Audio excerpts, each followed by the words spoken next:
Good afternoon, everybody. Welcome to the Memphis Zoo. My name is Kim, and I'm going to introduce you to a few of our California sea lions.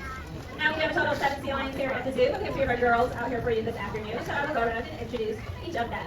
Over here closest to the amphitheater, this is Tiva. Tiva is 13 years old. Here in the middle is Catalina. Catalina is also 13 years old. Then over here on the far side is our youngest sea lion. Her name is Gracie, and Gracie is 6 years old. These girls are California sea lions, and they are members of the pinniped family. Pinniped is just a fancy word for mammals with flippers. Now, there are different kinds of pinnipeds out there. Sometimes people do get some of them confused. The one they confuse the most often with our sea lions is the seal. And our girls do get very embarrassed if somebody calls them a seal.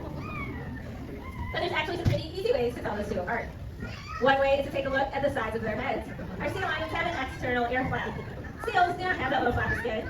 A seal's ear is just a depression in the sides of its head. They can hear just fine, they're just lacking that little flap of skin. Another big difference is how they move on land. Our sea lions have those big, long, strong front flippers, and they can rotate their hind flippers underneath them, so when they're on land, they look like they're walking on all fours. Seals, on the other hand, seals have very short front flippers, and they cannot rotate their hind flippers, so when a seal is on land, they are low to the ground, and they get around by scooching along.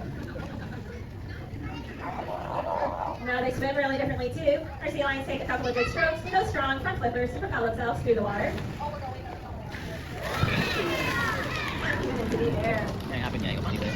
Seals, on the other hand, seals swim using their stronger hind flippers and a little side-to-side motion. Now, you might be wondering, how do we get our sea lions to do the things that we're asking? Our training program is based on operant conditioning. Simply put, when we ask for behavior, they do the right thing, they get a reward. Now, we do train 2 different kinds of behaviors. One we call husbandry behaviors. Those are the things that help us and our veterinary staff take really good care of these guys. We can check them all over for any sort of injury or illness. We can do things like voluntary ultrasounds, voluntary x-rays. And every day we also take a good look inside of their mouths in case anyone needs to visit the sea lion dentist.